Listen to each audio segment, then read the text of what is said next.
4 years of keto and 44 days of eating nothing but beef, butter, bacon, and eggs. And the lab results are in. So let's talk about them.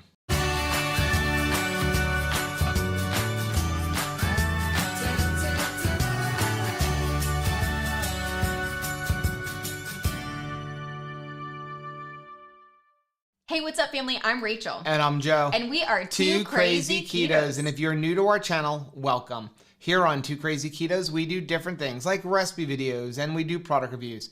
We talk about various keto topics, and then every Monday we go live on Keto on the Couch. We just kind of talk about what's going on in our lives for the week. You can find us on different social media platforms like Facebook, Instagram, and Twitter. And we have a website, which is twocrazyketos.com, and that's where you're going to find all the different recipes. Now, we do upload at least 5 new videos every single week, so make sure you subscribe to our channel. And don't forget to hit the little bell icon, and that way every single time we upload a new video, you'll be alerted to it. So, for 4 years, we have been keto. Pretty keto, not carnivore. We ate our share of meat, we ate our share of vegetables, we ate our share of keto treats. We've had our ups, we've had our downs. And even though we never went off of keto, we never had foods that weren't very low carb, over the last year, year and a half, we put on a few pounds. I think like the entire world did, right? Because this was a stressful season. Yep. And we were starting to find that our way of doing things, the things that we were relying on, the foods that we were used to eating, weren't quite having the same effect on us, and we weren't having the same success that we did in the past when we were initially losing weight and feeling healthy on keto. Enter in beef, butter, bacon, and eggs. So just about 60 days ago, we were challenged to eat nothing but beef, butter, bacon, and eggs. It was initially going to be 25 days, and we moved it to 44 days. Because we felt great. And see what happens to our body. And we have documented that entire journey daily with a vlog, and I will leave a link for that playlist right up over Rachel's head if you may be seeing this one first. We documented everything we ate during 44 days of beef, butter, bacon, and eggs, and we have in the middle of right now documenting adding other foods back in. Now, when we first got started on beef, butter, bacon, and eggs, we did go get our labs done, and we weren't really surprised by them. Some of the numbers were a little shocking to some people. Right, like our total cholesterol. For us, we were completely fine with that. Now, over those 44 days, we did have some really good outward changes. So if you didn't see that video, although I will link it right here, we did go over our measurements as a result of 44 days of beef, butter, bacon, and eggs. And we also showed you our pictures, but we're gonna go ahead and show them to you one more time very quickly. The underwear pictures? The underwear pictures. So we'll start off with Rachel. Here was her before and after. Again, this is 44 days. Actually, she didn't lose. She gained 0.2 pounds, but you can see a significant difference, especially in her midsection. Taking a look at it from the back, same thing. You can see where her waist is shrunk. And then again in the side, and then on the other side. Yeah. So Rachel had some phenomenal outward change. Some body composition differences, and that is what I wanted. And that is usually in the past the totality of how I measured success. It's not like, we were constantly getting blood work done whenever we would, even when we started keto, it wasn't like we had a ton of blood work done. I've had blood work done one time in 4 years, and that was only because I was having some back pain, and we were concerned it could be kidney function or something like that. So they read all my labs and said, you're perfect. Right, but normally we monitor success with what's going on the outside of us. Yeah. Now, taking a look at my before and after pictures pretty quickly here, you can see here, I had a giant difference in my stomach and in my chest, and you can also see it in my face. And again, this is over the course of 44 days. And there's from the back, the side, and then the other side. Now, I was very happy with those results. If you go back and do take a look at the overall measurements and all that stuff, I lost, according to the InBody scale, 9 pounds of body fat. I'll take that all day long. To top it off, I feel better, I'm sleeping better, I can move better, and I don't have any inflammation. Well, and it was the same for me. So I love where we saw the body composition change take place, because you don't get to always decide, where is fat coming off of. And the fact that it was mostly out of your midsection, that was really, really nice. And it was the same for me. I mean, that is where I wanted to see the change. I wanted my booty to look different at the end of this challenge. And I thought that that was really awesome. And since we've come out of the initial BBB&E, we have maintained that change. And actually, we continue to lose. Yes, I am actually down to 154 at this point. So 3 more pounds, whereas you didn't see in our initial, finish line record of what, how many pounds I had lost. Yep. So we've got our lab results, but before we discuss them, I want to make this very clear. We are not doctors or nurses or any type of health professional, and anything we're going to talk about, please do not consider this medical advice. Make sure you're consulting your doctor for anything you do. We're just 2 people who accepted a challenge because we're willing to do challenges and food things and see how things affect our body. And the whole idea was to see, what does it do to our outward body? How do we look on the outside? How do we feel? And then finally, what happens with our blood work? And just like we showed you our underwear pictures, it was important for us to show you what is authentically going on inside of our body, because I think that you can, wear an outfit that shows your best side. That's why we used underwear pictures to show you the results, because we can't alter them. Right. That's just, we're out there. And it's the same thing for numbers. I mean, I can't put a cute skirt on it. The blood lab work, it is what it is. It is what it is. So I just want to make sure everybody's under the full understanding. Please make sure you hit the thumbs up button, that you understand that we are not giving you any medical advice here. Please don't look at our results and say well, I'm going to do what Joe and Rachel do because they said it's okay. We're doing what we feel is okay for our bodies. So let's get into the lab results. I did talk to Dave Feldman for a little while on just a personal basis as a friend, because he is really, I consider, an expert when it comes to cholesterol. And he was able to explain a few things to me. But I do want to encourage you, if you have questions about cholesterol, if you want to know what type you are, if you want to know how to hack your system before you get a blood work done for your doctor, go check out his website. It's called cholesterolcode.com. I will leave a link for that down below. I will also leave a link for Own Your Labs, which is where we got our lab work done on our own. And if you use that link down below, that link will give you every lab that we got, everything that we have here. And it also gives you a 5% discount. And then you can get an additional 10% discount if you allow Own Your Labs to use your data anonymously to further the studies and figure out more about the inner and outer working of cholesterol. Let's start off with reminding you of what Rachel's starting numbers were. So before BBB&E, Rachel's total cholesterol was 409. That was shocking. Her LDL was 306. Now, those 2 numbers right there would scare most people. Oh, right? Absolutely. Rachel's LDL was higher than what most doctors recommend as your total cholesterol. They say don't have a total cholesterol over 200. And her LDL alone was over 300. I am a high achiever. So getting on with that, her HDL was 87. Her VLDL, which is also known as remnant cholesterol, was 16.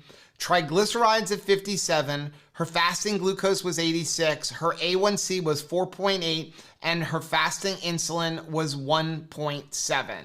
I was very, very pleased going into this with where my triglycerides were and my insulin and all those numbers. I felt like even though that total cholesterol number that everybody warned you against looked scary, everything else supported a viewpoint that I'm doing okay. Yeah. Now, there are more and more doctors who are getting on board with, It's not so much the total cholesterol, it's not so much the LDL, but the better marker, and again, not all doctors are this way, but there are some that are stepping up, and this is one of the things that Dave Feldman has been researching, that really are beginning to believe that the better marker would be your VLDL or your remnant cholesterol and your triglycerides, both of which were very low for us when we started this challenge. So moving on to her after numbers, are you ready? Are you holding on to something? I'm holding on. Okay, so after 44 days of beef, butter, bacon, and eggs, Rachel's total cholesterol went to 532. What a difference 44 days makes. Now let's see if it's heading in the right direction. Now, one thing I do want to say, and this is something that I talked to Dave Feldman about, and there's a lot of research about this, that as you lose fat, generally your cholesterol will go up. Why?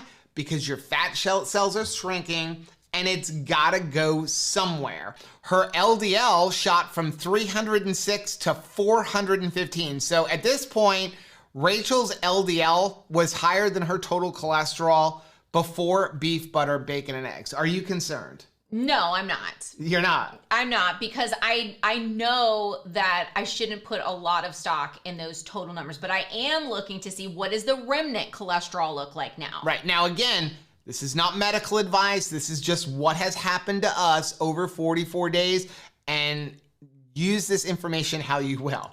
Okay. So now let's talk about her HDL. That's what people consider the good cholesterol. Her HDL went from 87 to 119. Wow. I mean, that is a huge movement in a very small amount of time. Yeah. I mean, just think about that. If you are trying to make a shift in your life, if you're trying to see different, changes in your blood lab work, 44 days does not seem like that much time. Yeah, I think most people would absolutely kill to have an HDL that high.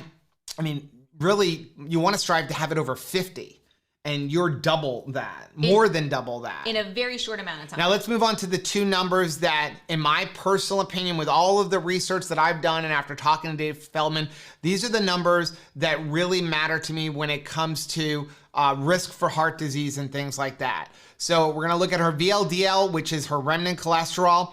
It actually reads at a -2.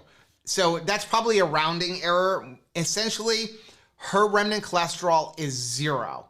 Now, if you wanna know how to figure out your remnant cholesterol when you look at your cholesterol test, what you're gonna do is you're gonna take your HDL and you're gonna add your LDL, and then you're gonna subtract those two numbers from your total cholesterol. You want to have that number as low as possible, and yours is 0. Right, and this is a huge concern to me. Like, I want to see good numbers in that area, because my father, when we talk about like what is the history of our family, my grandmother had terrible heart problems, my father died of a heart attack. Like, these are things, and cholesterol was an issue for him. These are things that I'm looking for. Now, moving on to the rest of your numbers, her triglycerides dropped from 57 to 47. Her glucose basically stayed the same at 8.5. Her A1C is 4.9, right around the same way. Her insulin is 3. And then we have her C-peptide is 1. And her C-reactive protein is 0.76. Now, with the insulin, after talking to people, that's still a very low number, and your insulin changes all the time. The first time we got the test done, our test was done at 7:30 in the morning. The second time, the test was done at 11:30 in the afternoon. But that is not a significant jump. I mean, you could test your insulin all day long. You do need to have some insulin. If your insulin is like down like 0.4 or something like that, that could be an issue. You could be getting into, having type 1 diabetes. Again, not doctors or health professionals. As far as the C-reactive protein, Dave was telling me, like, that's a great number because that's an inflammation marker. Well, it's interesting to find that information out because I've never tested for that before. Yeah. So overall, if you look at those numbers and figure out like, hey, am I at risk for diabetes? Your numbers are perfect. Are you at risk for heart disease? Depends on the doctor you talk to. Right. Now, along with that, there are some other tests which we didn't put up on the slide, but I will go over them with you. So we did particle size.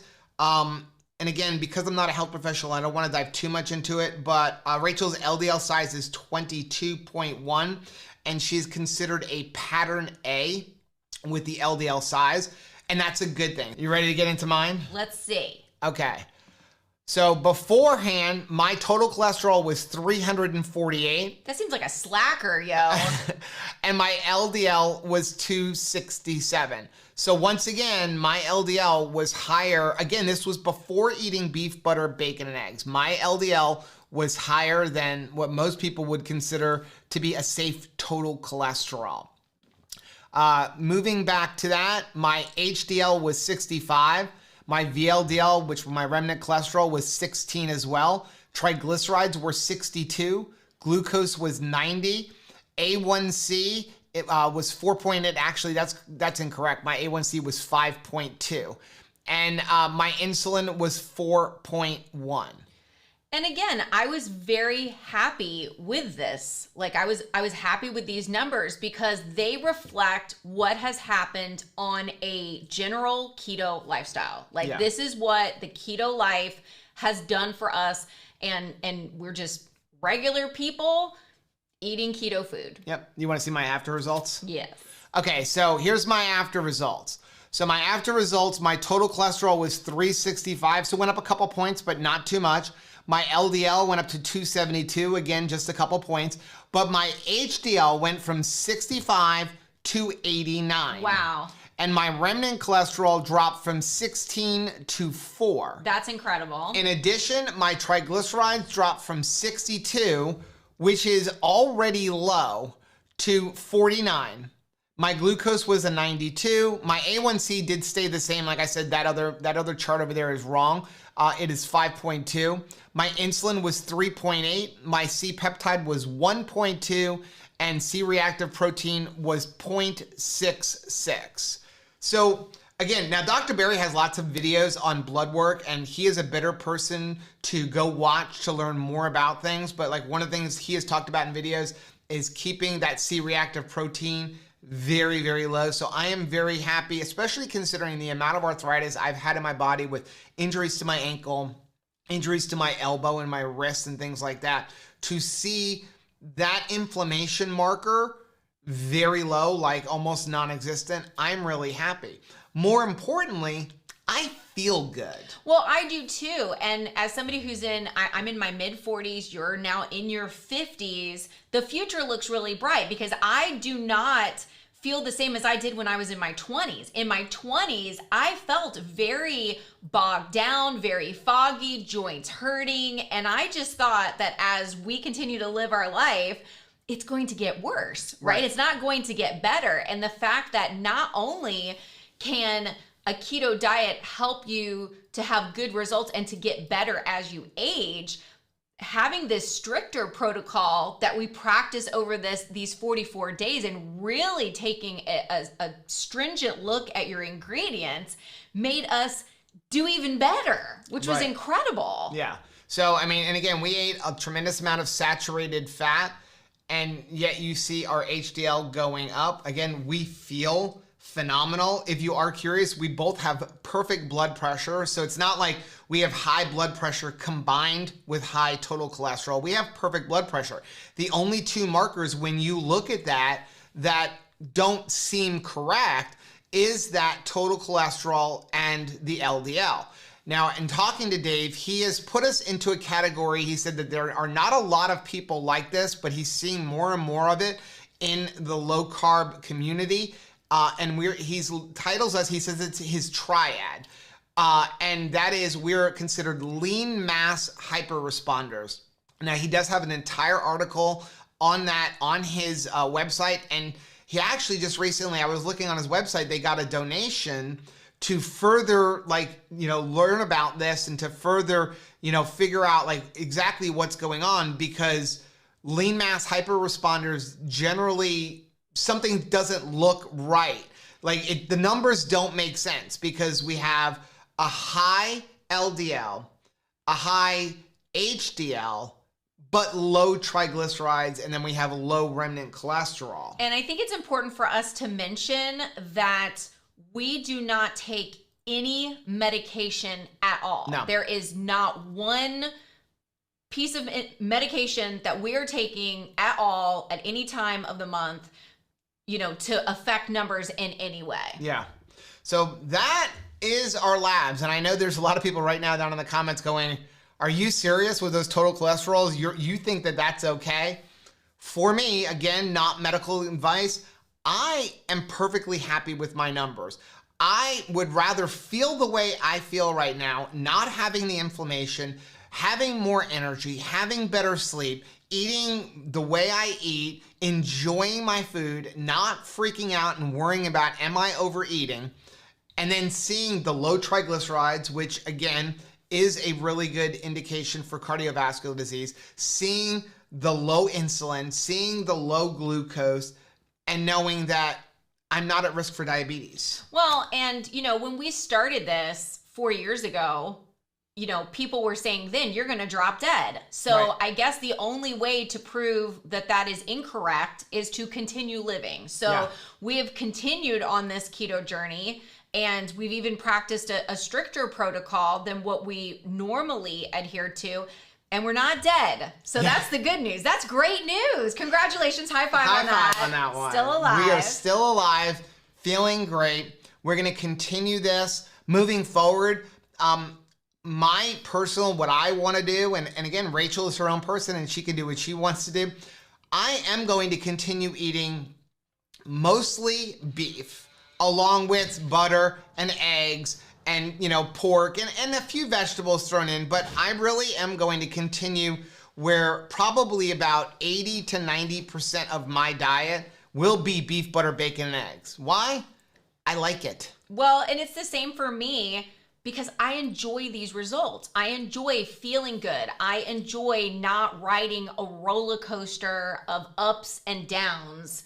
And I just like what it's doing in my body. I like what it's doing in my skin, in my hair, in my mind, all of it. Yeah. Now, that does not mean we're carnivores. It doesn't mean we're never eating keto snacks. We are. It doesn't mean we're not having keto chow. We are. It doesn't mean we're not going to have chicken. We are. It's just that our go-to, instead of go-to snacks and go-to, eating super lean, our go-to is going to be eating more one-to-one, including a lot more beef. Well, that is going to be our video for today. Now, if you like seeing videos like this, take a look at some of the videos that we have linked right over there. Also, make sure you take a look at our most recent video, which I'm going to put right over here. But whether you head this way or you head this way, don't forget to head this way. Subscribe to our channel and click the little bell icon, and that way every single time we upload a new video, you'll be alerted to it. Till next time. Bye.